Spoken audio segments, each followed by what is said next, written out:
The suicide rate rose by almost 11% in 2018 here in the United Kingdom. 6,500 people took their own lives.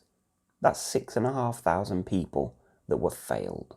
Failed by the system, failed by society, and ultimately failed by each and every one of us. It's World Mental Health Day on the 10th of October 2019, and it's time to talk about suicide prevention.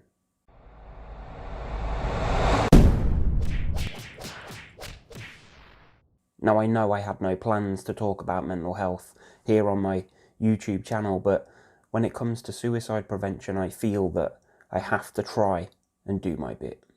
And with this channel, it's somewhere that people often come to seek comfort or find some reassurance.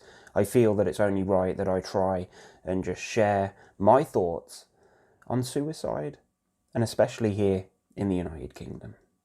Now, I've always been a little bit irritated by the thought of a World Mental Health Day, because when it comes to mental health, it's 365 days a year.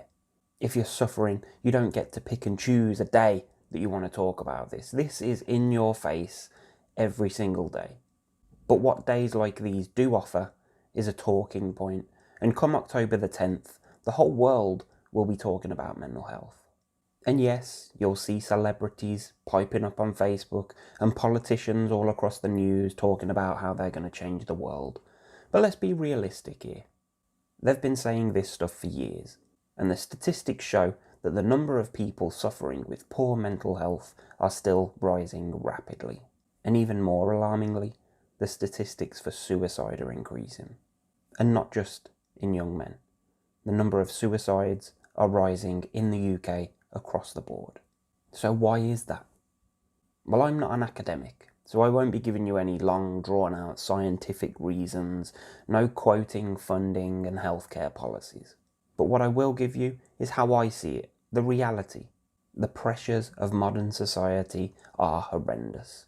Lack of employment opportunities, rising housing costs, the difficulty in claiming and receiving certain financial benefits, and the inability to maintain a decent standard of living all play a part in the downfall of fellow mental health sufferers. Social media and this ever-growing culture where we need to compare ourselves to others. Popularity on Instagram or getting the most retweets on Twitter for being a comedian. And yes, it's all grand when you manage to grab the 2-second attention span of 1,000 people on Facebook for a video clip of your dog tearing up your sofa. But what about when you're in the grips of a crisis? You can be surrounded by people, whether it's friends, family, or your 3,000 Instagram followers, and you can still feel alone.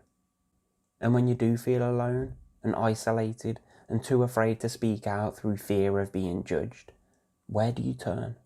Do I post on social media and let everybody know how I'm feeling and risk being labelled as the nutty one on Facebook?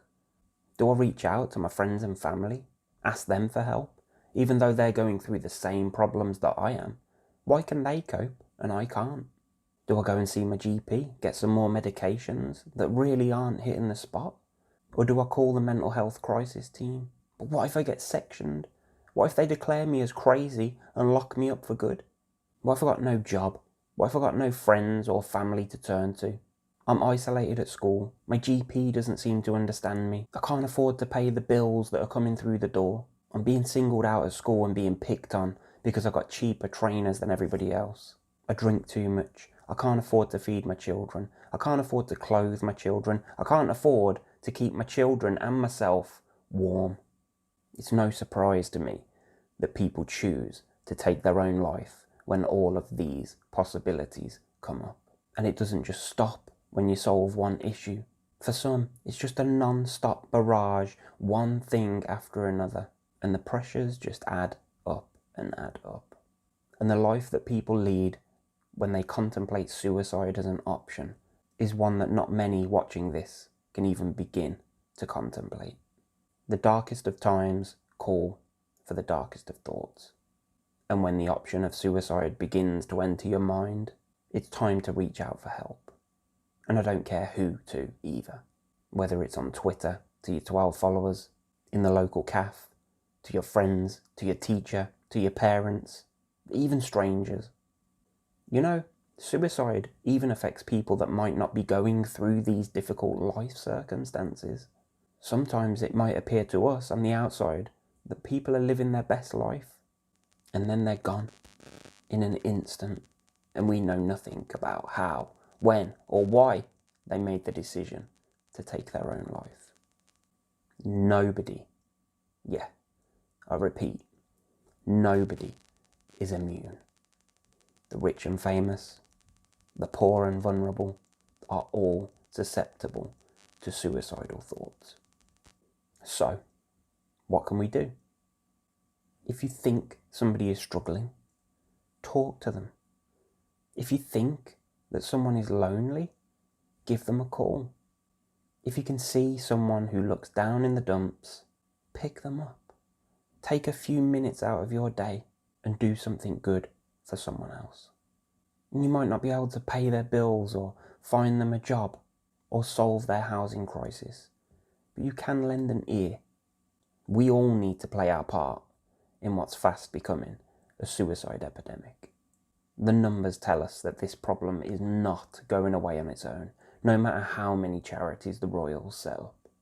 Be mindful of other people. Stop and think before you judge someone who might be a little less fortunate than yourself.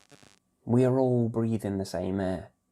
We were all born with the same given rights as anybody else. We should all show some empathy and try to begin to understand what it is that's leading people to think that ending their own lives is the right option. Leaving behind children and family and friends and loved ones. Suicide doesn't take the problems away, and it's never the easy way out. It's the beginning of endless, soul-crushing pain for those who have been left behind.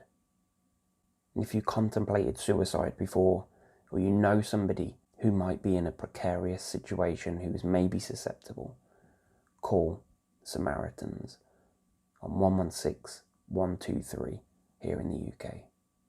And let's not leave these things to chance anymore.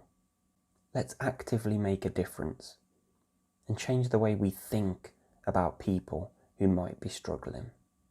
It's not contagious. It won't rub off on you. You can't catch depression. Do the right thing. Peace.